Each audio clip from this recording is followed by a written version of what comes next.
Hello and welcome. Today we are doing a Q&A, and I had asked those of you on the community tab, for any questions that you might want answered about me or my preferences. So we are going to go through all of those. I'm going directly from the post. We're going to start off with the oldest comment and work our way up, and hopefully we have time to fit all of them in. And if you're interested in the timestamps, I will have those down below as the questions. So let's go ahead. We're going to start off with the first one. It says, what does my husband do for work? He is an endodontist. And so if you're not familiar with them, that is a dental specialty where they do root canals and different surgeries and so forth. And do I have a degree? Yes, I have a degree, and my degree is in physiology and neurobiology. And I was a biology teacher until a few years ago. So, and why did I give up being an educator? The simple reason is, we moved. I didn't want to switch schools. And, I wanted to be able to stay home with the kids because when you're a teacher and you have two kids at home in our area with the high cost of living, you're not making any money. There's no salary. There's no profit after you're paying for childcare for the children. So it was kind of like pointless. But I really loved teaching. I even had a dream about going back to it last night. I would love to teach again, except the landscape has changed so much. All of my friends still in education are like, don't do it. But I taught high school biology. I taught all of the different levels, including like the AP classes and so forth. And it was fantastic. So I really liked that. But, I went part-time after having my children. And even with part-time, I was still easily doing 40 hours a week at school. And then on top of that, you've got all the grading and everything. So after a while, it was called a 0.6 position. So it was a 0.6, which technically meant that I only had to be there from 7 a.m. until like 12:30 p.m. But because I was a very involved teacher, I was definitely there through the end of the school day. I just didn't have as many requirements for the activities. But I was still in charge of the Science NHS, and I worked with a friend on Science Olympiad. And because I ran the AP classes, we had study sessions and things like that. And so I was just always there, always grading, and it was very draining. I really enjoyed it, but I don't believe in doing it half-hearted.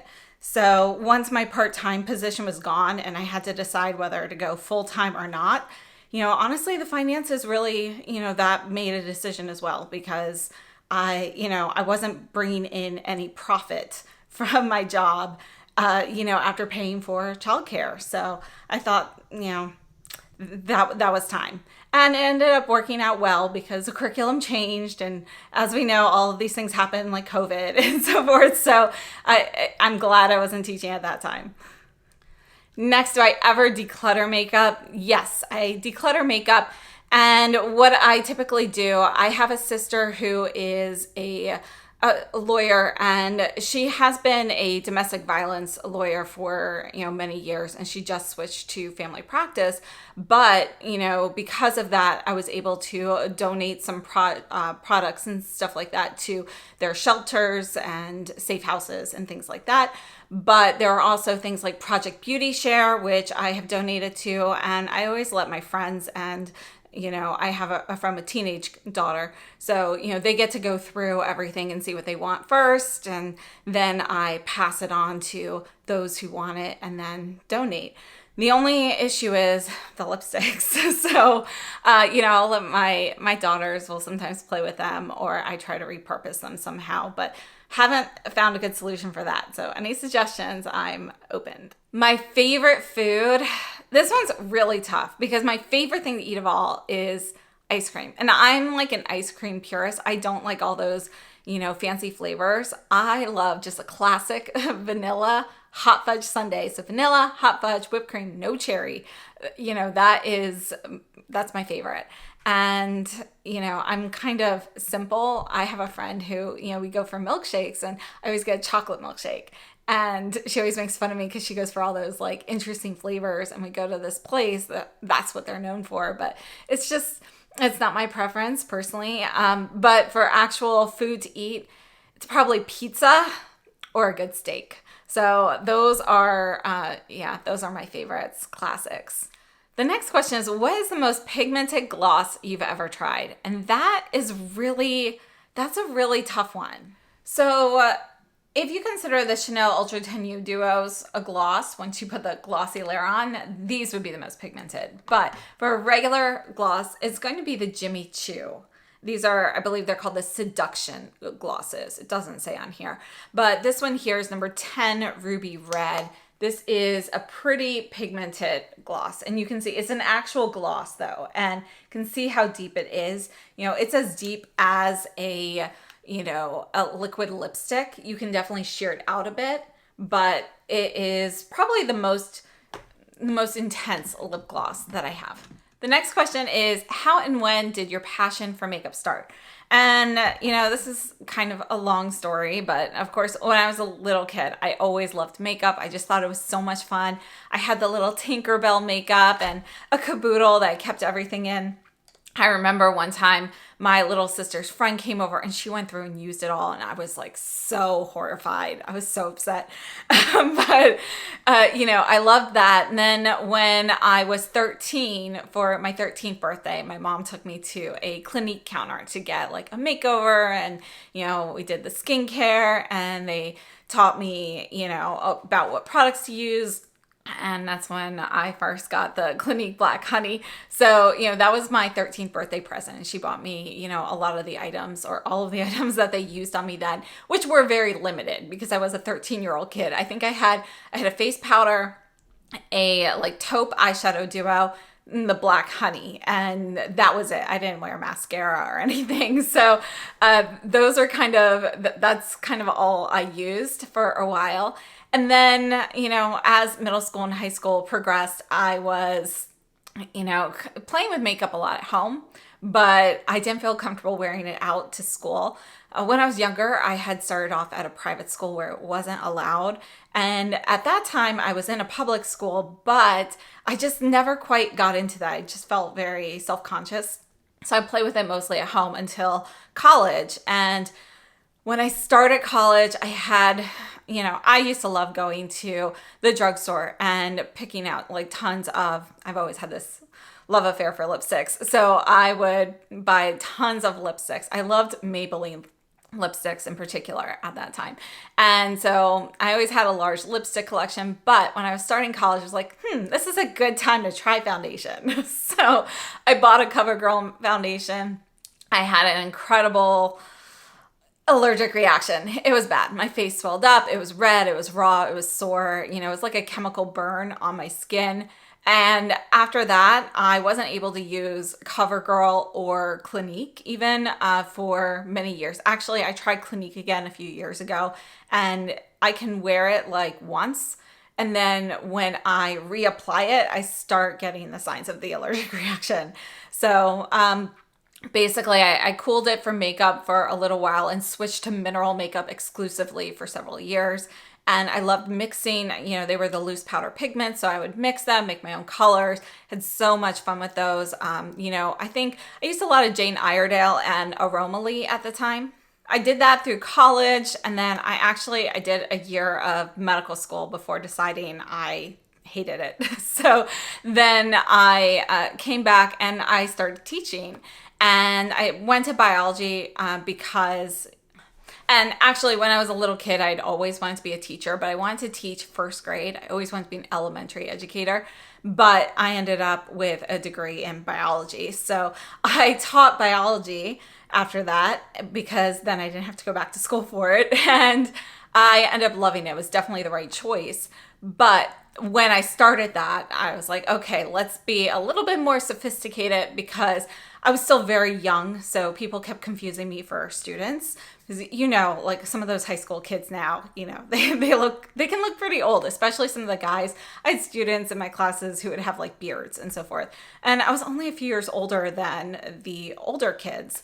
So I decided to go more sophisticated, and that's when I started in luxury beauty, and I started with Chanel. So I found a foundation that worked. It was never the perfect shade match, so I didn't wear it too much. I ended up basically wearing like more powders and so forth on my skin for until I was probably, it was actually right around the time I started my YouTube channel. So it's been, I don't know, 4.5 years, I think, since I started that. And that's basically, so I probably started wearing foundation maybe 5 years ago on an actual regular basis. But prior to that, it was all powders. But that's when I got into the luxury beauty. And of course, it started with the lipsticks and then moved on from there. And I started YouTube because I was having a hard time finding swatches of things that I was interested in buying.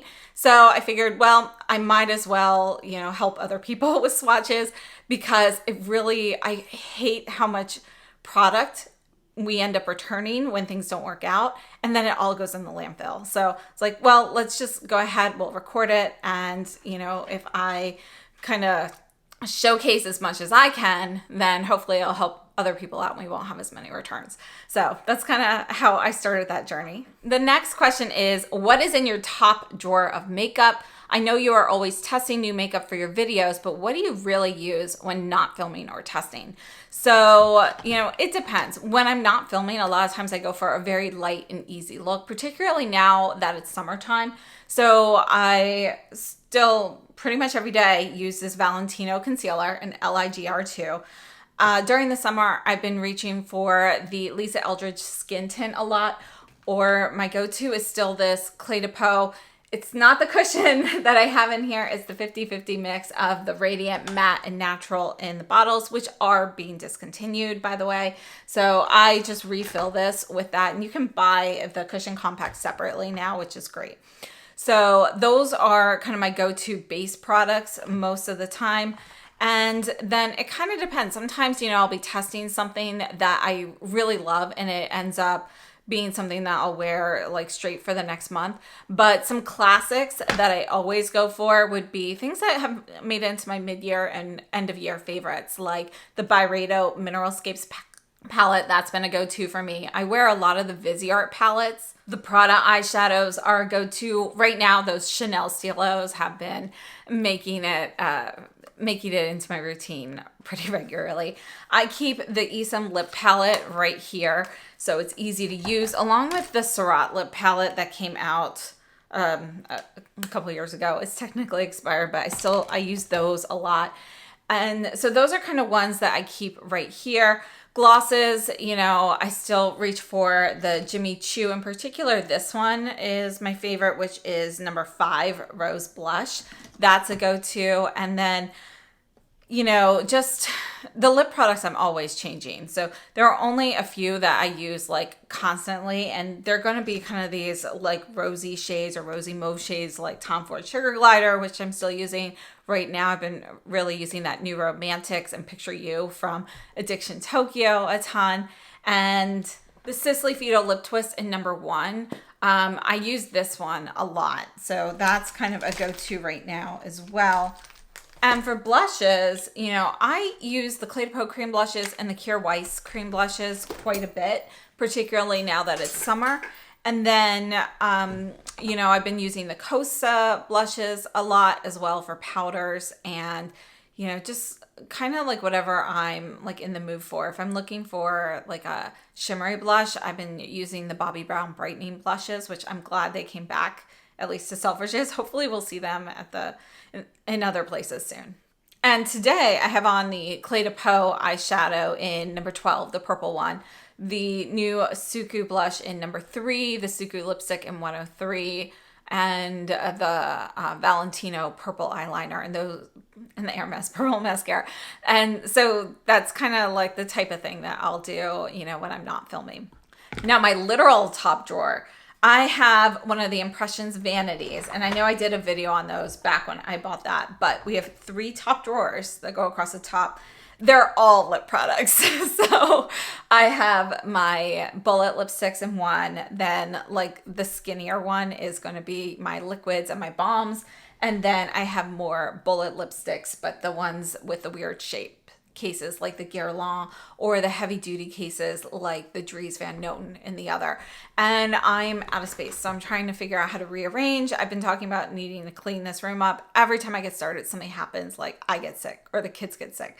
So it hasn't happened. I've made like very little progress, but I'm working on that. So that's my technical top drawer.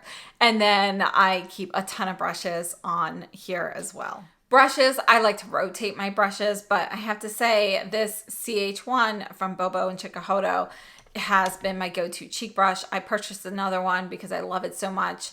And so, yeah, those would be, you know, kind of everything that I reach for regularly. Oh my goodness, another good question. If you had to fit all of your makeup into a shoebox, what's going in it? That is really hard, but I would have to start off with the products that I use all the time. So let me show you my favorites for right now that I'd put in a shoebox. All right, so I shoved some things in this box just to kind of get an idea. This is a little smaller than a shoebox, but I would definitely grab some of my favorite Viseart palettes like the Violette and the Violette Vespertine, the Cashmere, Byredo Mineralscapes, Prada eyeshadow palettes. I'd probably pick, you know, 2 or 3 of them. It's really hard, but like Pulse, Profusion, and the green one, Portrait, I think that is. Those would probably go in there. I've got the Tom Ford highlighters from the holiday, the Lisa Eldridge Skin Tint, my Clé de Peau foundation, Sisley Blur Expert, new Coke and Dough Pressed Powder, Tom Ford cream blush. I'd throw in the Clé de Peau cream blush in shade number 4. Then I'd fill it up with some singles like Addiction Tokyo, Flashback, which is an eyeshadow, the Skyflower blush. And then I'd throw in as many lipsticks that can fit. And I'd start off with the ones I've been using the most, like the Picture You and New Romantics from Addiction Tokyo. I would grab my Givenchy, the black lip balm that turns that berry color. That's actually in my purse. I keep that there. I use that all the time. I've gone through a couple of those. And then I throw in some of the Suku Moisture Glazed lipsticks, some of the Valentino and Prada lipsticks, and, you know, just kind of go through my favorites. Of course, Dries Van Noten would be in there, and I just put in as many as I possibly could. So I think that's everything I put in the shoebox, and yeah, that's makeup. Hopefully I have another box for brushes. All right, and next question is about Sadie. So how old is my Shiba now? What's her personality? And this person has an 8-month-old Shiba puppy. So Sadie is now over a year. She is, I guess she was born March 27th. So, you know, she's a little bit over a year now, and she's fully grown. She may, you know, fluff out a little bit more, get a little bit wider as she gets a bit older. But, you know, she's basically topped out. She's around 17 pounds. So she's not that big.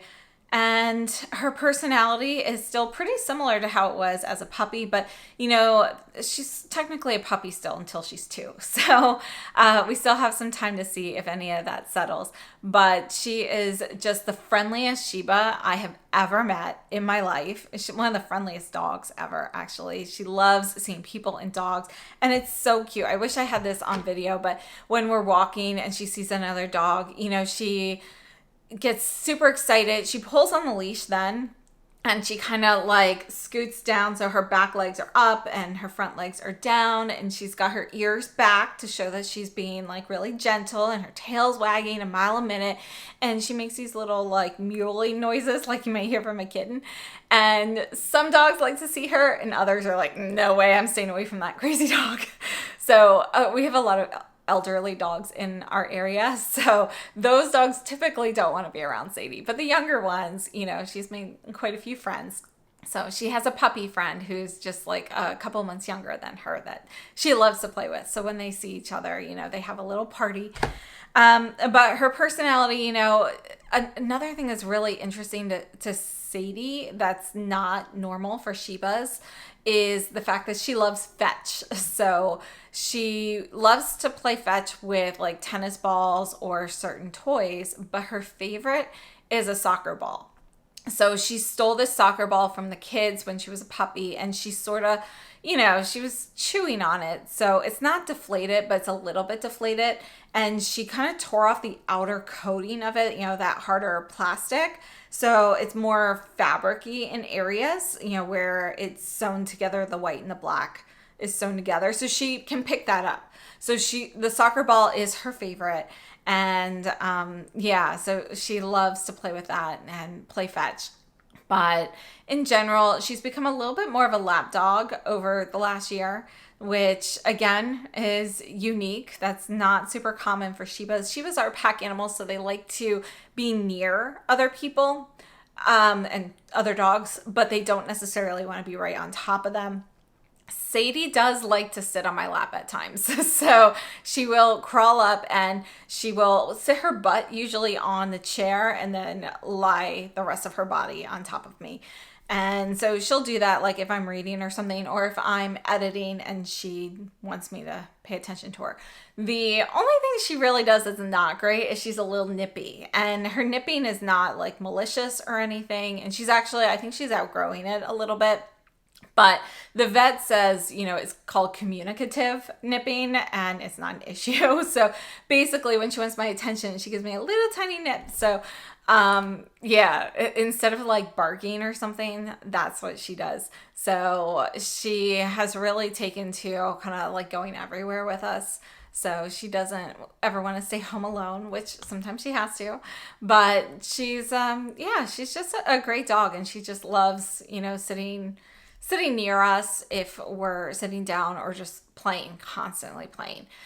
She's always sneaking on the couch, which drives my husband nuts.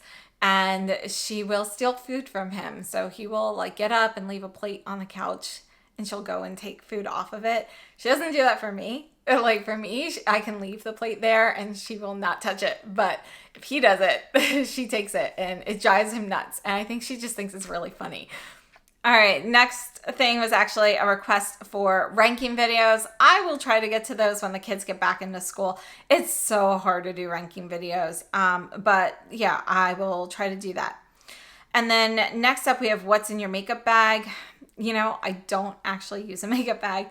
I carry in my purse. I'll carry like a couple lipsticks. So usually, like I have the Givenchy black lip balm, so I have that in there, and then just a couple of light nude lipsticks, like one of the Jones Road tints and one of the Guerlain Kiss Kiss lipsticks, and I forget what shade it is, but it is one of the lightest shades. And I carry those there, but otherwise I pretty much do my makeup at home and leave it there. However, I did recently go to visit some relatives and I packed a bag then. So let me show you what I had in there. I actually did not unpack it yet. So I did bring my Clé de Peau foundation with that and the Lisa Eldridge skin tint along with the Sisley Blur Expert. And in addition, I brought a lot of the Chanel collection. So I brought the Stilos from that. I have this BK Beauty Nikki LaRose brush, which I like for concealer, the Byredo brow pencil, and I brought the Sisley lip balm. This is a clear one, along with the Givenchy L'Interdit mascara. This is the travel size. And then I have this Kjær Weiss blush, and I'm not sure what shade this one is. Let me look. This is Reverence. So I have that, and then the Addiction Tokyo stick in Above the Moon, as well as a new Balm Essential and Moonlight Kiss from Chanel. And for lips, I like to keep things simple when I'm traveling or carrying makeup. So the Sisley lip twist in #1, and this is shade 117 in the Givenchy liquid lip balms, which is a favorite gloss of mine. And I try, not to bring anything like super special usually, but I did also bring the Pulse eyeshadow palette from Prada. So that's this one here, and the YSL brown eyeliner, and the Sisley lipstick in 15 Beige Manhattan. So I brought all of those things, and I have to say the Dries Van Noten I absolutely love, but I never travel with these because I don't know, they're my favorites. I'm always afraid like I'm going to lose it or something, and for some reason in my head I feel like I can't replace those, even though I know I easily could replace those.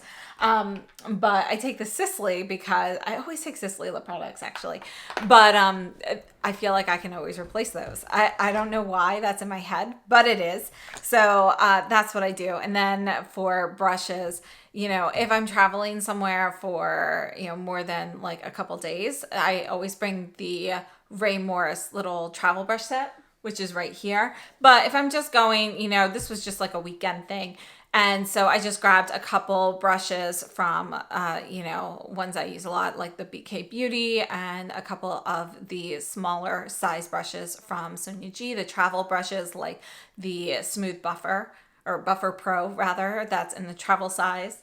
And then these, the Jumbo Base and Mini Base for traveling as well. All right, next question is, can you please tell us what is your skincare routine, if you have any skincare holy grails that you love to use? And, you know, I do, to my Instagram stories, I will post like my skincare routine periodically. And I have a few videos on YouTube where I've gone through it in the past, or certain products. And, yeah, you know, so I do try different products, but I try to only try one new thing at a time. So I'm really slow at trying new skincare products. Right now, some of my favorites would be the CeraCreel Moisture Source. And this is just like, it's like an oily essence sort of, but I can use that light, you know, as a lightweight moisturizer, or just like as an essence. So I usually put that on as a base. Eye creams, I'm still using the Otour eye cream. I use that one during the day, and I've been using the Calisym eye cream at night. And when my eyes are incredibly sensitive, like they have been, I've been using the Retuve eye cream, or the Arcona eye cream, the I Do Plus. So those are kind of the ones I use when I want like heavy duty repair on my eyes, you know, because something's really sore and sensitive. They're a little thicker, and just like they don't really dry down so well. So those I'll use at nighttime. For moisturizer right now, I'm using the Perricone MD SPF. I forget, is it SPF 30? But I'm using that as a daily moisturizer, or the Tatcha moisturizer in the purple tub. I forget which one that is. I'll have to look up that name.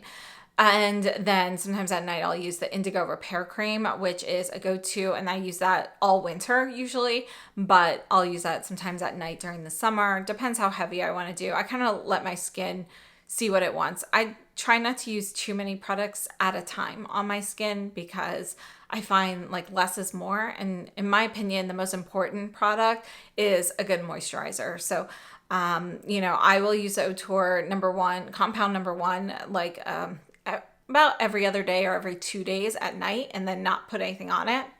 But otherwise, this is kind of like my routine. For cleansing, I love the Revision cleanser. It's a brightening cleanser. I use that like in the shower a lot to wake up. I actually just ran out, so I've also been using the Tatcha Matcha cleanser. So that's what I'm using at the moment. And then to remove my makeup, I love the Tatcha Camellia Cleansing Oil. I keep trying different things, and that's the one I always come back to. So that's kind of my favorite. And yeah, so that's my skincare routine in general. If I'm having a breakout, I use tea tree oil, because again, when I had that huge allergic reaction when I was younger, I was very scared to use certain products on my skin. And, you know, like prior to that, I'd used like a lot of like Noxzema brand products for like acne and stuff when I was like a teenager. And with that allergic reaction, I became allergic to that stuff as well. So I started using like tea tree oil, and so my skin has a pretty good tolerance to it, but that's what I'll put on my face if I'm like breaking out or something like that. So I also always try to make sure my face is clean whenever I apply makeup or sunscreen. So I don't put sunscreen on top of my makeup ever. Sometimes like a setting spray with SPF for touching something up, but I don't reapply makeup usually on top of my makeup, because I don't like having any of that bacteria on there. So I just start fresh like every time. And I know that's not something everybody can do. So yeah, but for me, my skin has been so sensitive my whole life that is something I always make an effort to do. And I never, ever sleep in my makeup. Next question, what is your favorite season and what's your favorite makeup look for that season? Like what eyeshadow, foundation, blush, lipstick do you like to wear in that season? Okay, so this is tough. I have two favorites. I love fall and I love spring. So I think though fall makeup is my favorite. My favorite makeup look is always something that has like the like purple and blue kind of like rainbow effect on the eye, or an olive green with a little bit of gold reflect. So eyeshadows that I like for those purposes. For the greens, I love the Violette FR Scarabée D'Or. This is an awesome like liquid green. And I mean, as eyeshadow or even as eyeliner, I think this is really beautiful. So love that. I love the Prada mixing the green on the outer corner and then this rosy pink metallic kind of over the rest of the lid. And then I also really like, I've been into the oranges recently. So the Pulse palette is kind of a great fall look as well. And then to get the purples and blues, I really like this Gucci palette for that. Okay, I admit these are not like the best formula shadows or anything like that. The packaging's too big and too bulky, but I love these colors. So mixing like the purple and the teal and the light blue, I absolutely love that. So it is one that I end up using a lot, along with my regular everyday taupes, like the YSL Unconforming Taupe, Addiction Tokyo Flashback. Those are kind of just my favorite. Yeah, they're just my favorites.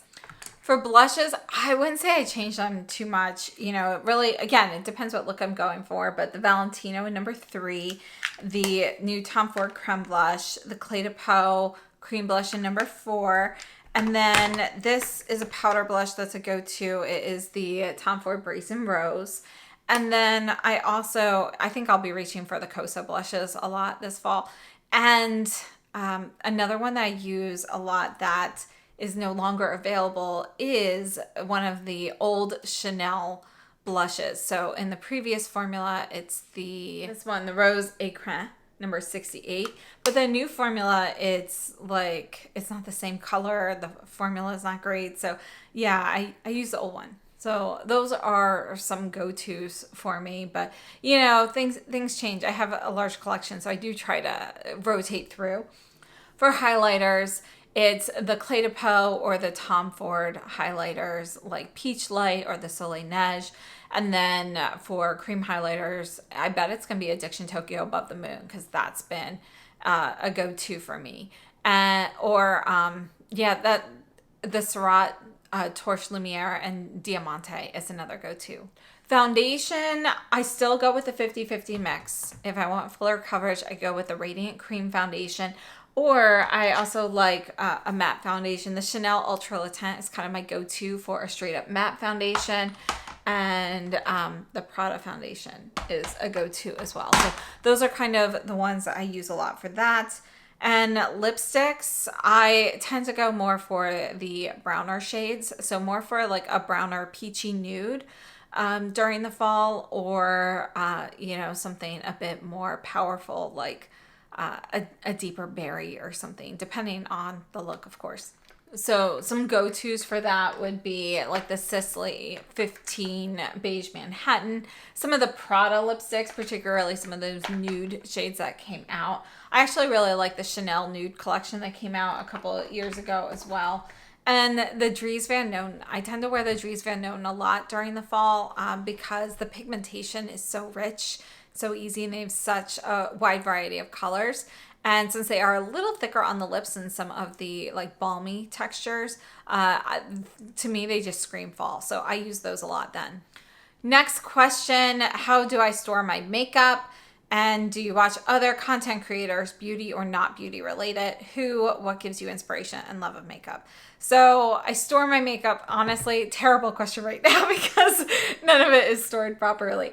But I have some of the rougher organizers with my brushes and so forth that sit on top of the vanity. As I mentioned, I have an impressions vanity, and inside that I actually use the boxes from like Chanel and Dior. They fit in the drawers, and I like being able to take out a whole box at a time. So I organize things based off of the categories. So like on my left here, I have my base products, blushes, and highlighters in different drawers. And then from there, I organize it by brand in each of those categories. So, I can fit like a box in the back of the drawer and one in the front. So it's easier to reach things in the back. I like to keep them in the boxes just because it's easier to pull them out. And it's a lot cheaper than buying official organizers for everything as well. And I like being able to pull them out at a time, especially when I'm doing like a collection video or something. So that's the stuff that is organized. And then as you can see, I've got overflow lipsticks and stuff here. I have some of the acrylic lipstick organizers sitting also over here, just right below me here with additional products. I film in what is technically our guest room. We've never ever had guests that have stayed overnight here. That is covered with things that I am sorting through or packaging. And then I just recently bought this like skinny IKEA cart for the laundry room. It's supposed to fit between like the washer and the dryer, but it didn't fit. So I'm using that to put all of the items that I've purchased but haven't filmed with yet. In addition, I have more boxes on the floor, and these are, just this type of box of things that I purchased a long time ago that I haven't filmed with yet, or things that I am working on decluttering. So if there's something that I really, I know I'm not going to use, I'll put it in one of those boxes and set it to the side. When I have more, then I give it to people to go through. So, or I have a box there also of the items I really don't like that I'm saving for the end of the year for my fails. So that's kind of how I have that organized. I do have towers here, and that's where I put some of the older makeup that I don't want to get rid of, but I don't really wear anymore. So things that are like older formulas of things, and I keep those organized by brand. So like I have like the older Chanel blushes in there because I don't really use them anymore. And then so I have a tower on that side. The tower on the other side, though, is going to be, and most of that is actually, I do have empty drawers. I don't have all of these things filled up. But the other side, that's where I keep a lot of the eyeshadows. Some of them, I've got a drawer with the Chanel eyeshadows. I have a drawer with Dior eyeshadows. They are not full drawers. So I've got room in there. And Addiction Tokyo, all the singles and stuff I put in there. And then I also have a drawer with fluffy powder brushes and a drawer with my foundation brushes. So that's kind of what I have, how I have everything set up. Do I watch other content creators? I used to watch them all the time. But honestly, the last year or so, I've been so busy, I haven't really had time. I very rarely watch anybody else. I'm probably still technically subscribed to people. I'm not even sure who off the top of my head. Probably like Michelle Wong and so forth. But honestly, I never have time to watch them. So I will watch videos that people specifically send me to check out. Usually though, the ones that I'm looking at are like a cooking video for a particular recipe. So I have a friend who, she loves watching cooking videos. So she sends me certain things and we'll get together and cook things together sometimes. So I very rarely get to watch other people. My makeup inspiration, honestly, I just kind of keep an eye out on what's coming through.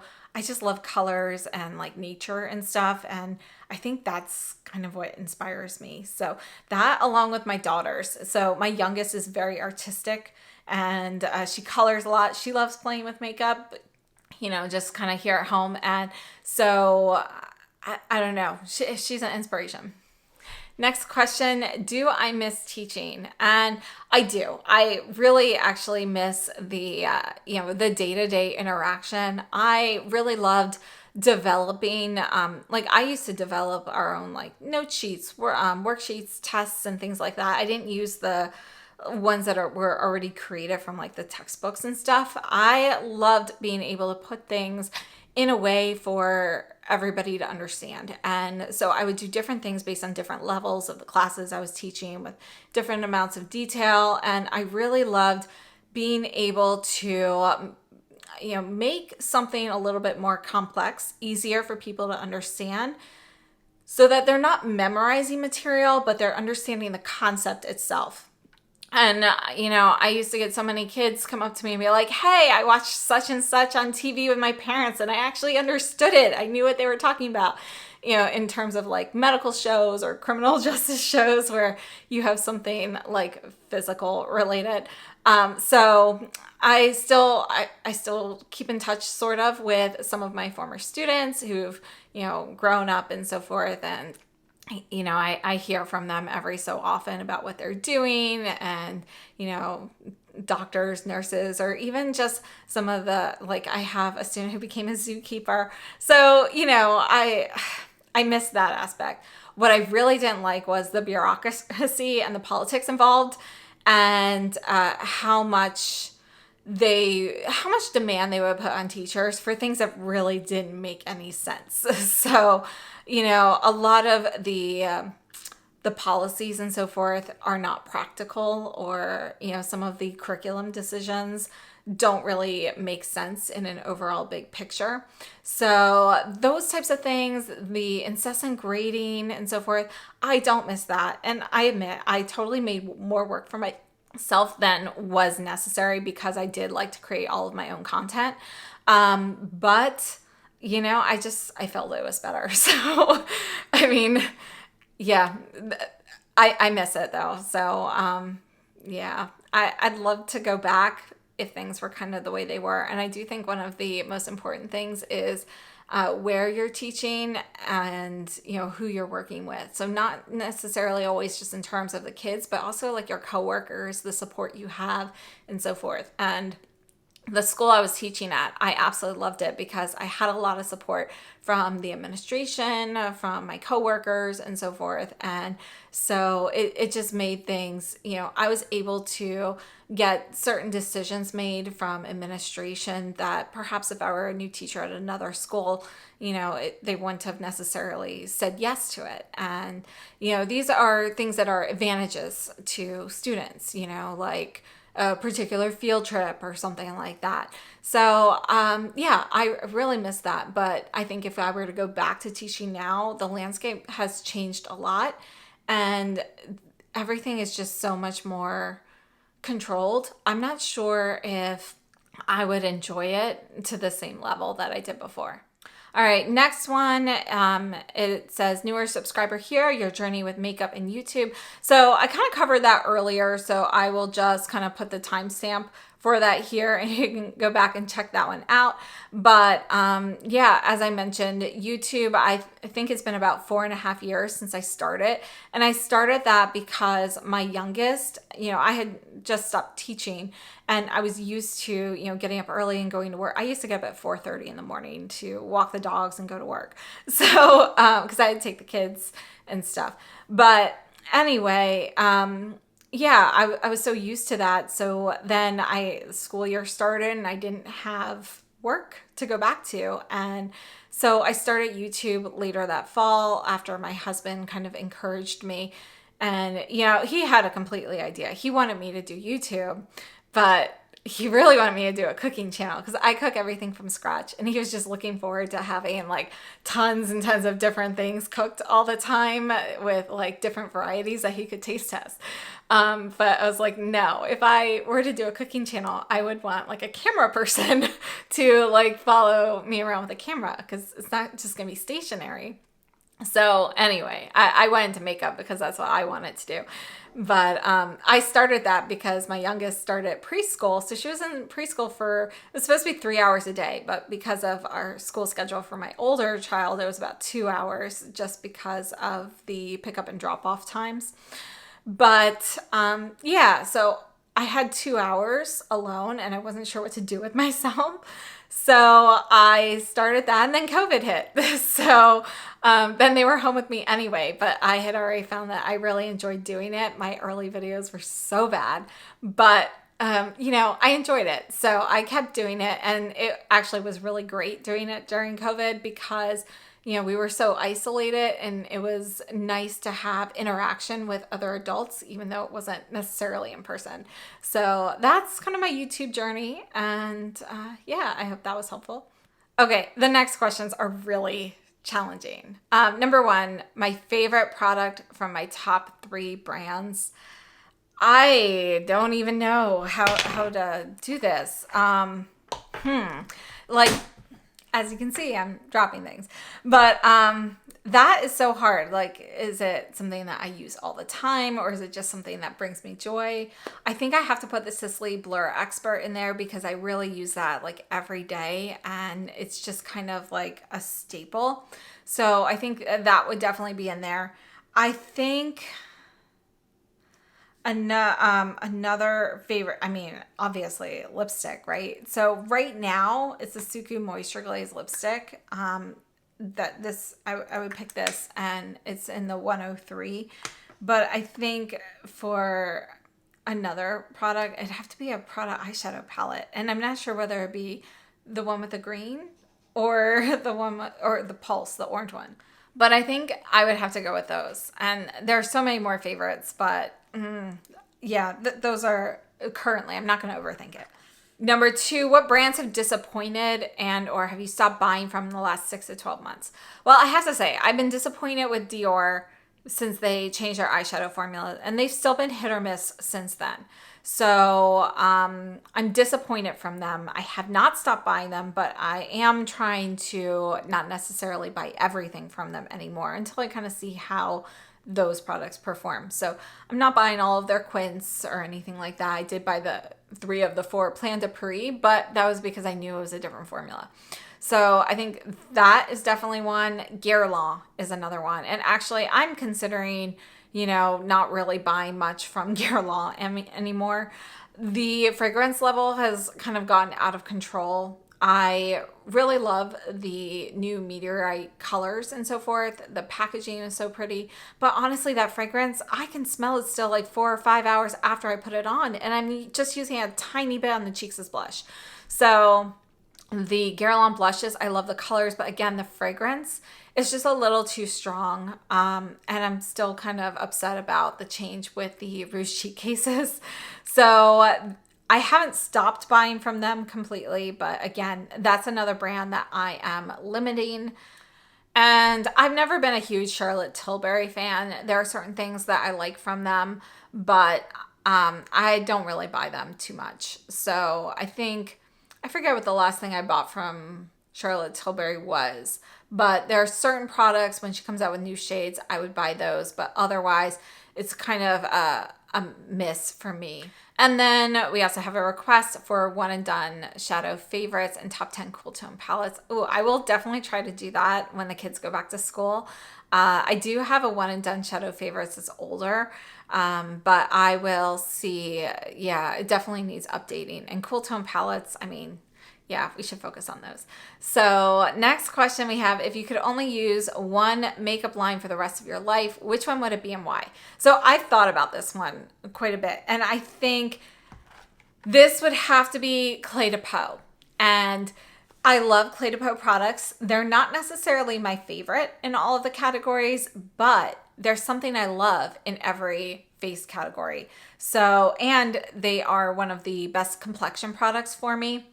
So I think foundation matching, Cocondo, Suku, Clé de Peau, those all have fairly good matches. The Suku just recently came out with a decent match for me, so it's not pervasive throughout their base product line yet. So I they're out of the running for that alone, just because they need to expand the shade range for all of their other products.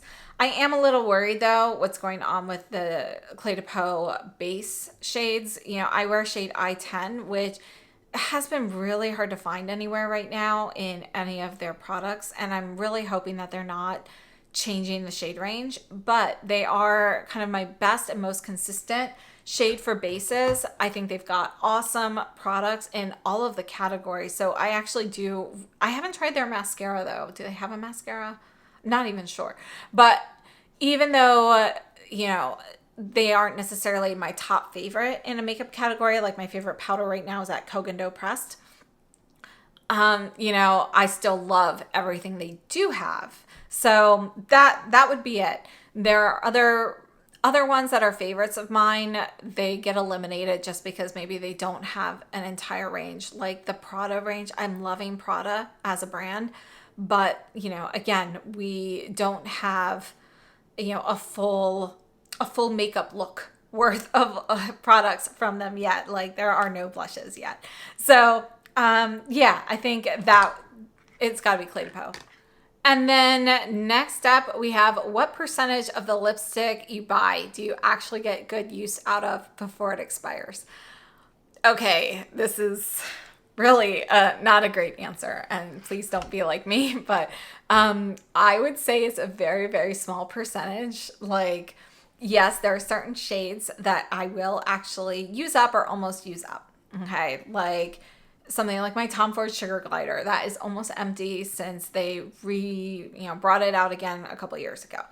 I do go through like clear lip balms and stuff. I use those all the way up. I pan those. But the lipstick I buy, I'd say maybe like 1% to 2% would be the ones where I actually get a lot of use out of, because, you know, just like everybody, you end up gravitating towards certain shades. I do try to rotate through mine. So I don't use any of my lipsticks just once unless it's really, really bad, which is very rare. So even the lipsticks I buy and you see me use them on a video, I will still make sure I wear them at least a few more times. And, you know, not only just to see the formula, but the color and try and get some use out of it. So I do always use everything.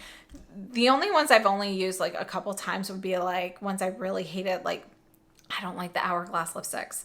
I'm not talking, you know, the cream lipsticks that they came out with more recently. So I don't wear them. The Kjaer Weis actual lipsticks, the bullet lipsticks, I don't love those either. So I've worn those several times to just make sure I don't like them, but I don't leave them on. And yeah, otherwise though, I do try to use everything several times, but like everybody else, I have certain colors I gravitate towards where I will really make a lot of progress in that tube. And the percentage of that is very small. You know, I don't know how many lipsticks I buy in a year. I have no idea how many I have. I've never counted. But I'm guessing it's got to be less than 5%. So, yeah, I know it's a bad answer. And yeah, but that's kind of it. So I hope this has been helpful. Let me know what you thought of doing a Q&A. I don't really do these on a regular basis or anything, but I thought it'd be fun to do that for a while. And yeah. So if you aren't subscribed yet, definitely please consider subscribing. Thank you so much for tuning in, and I will see you again very soon in a new video.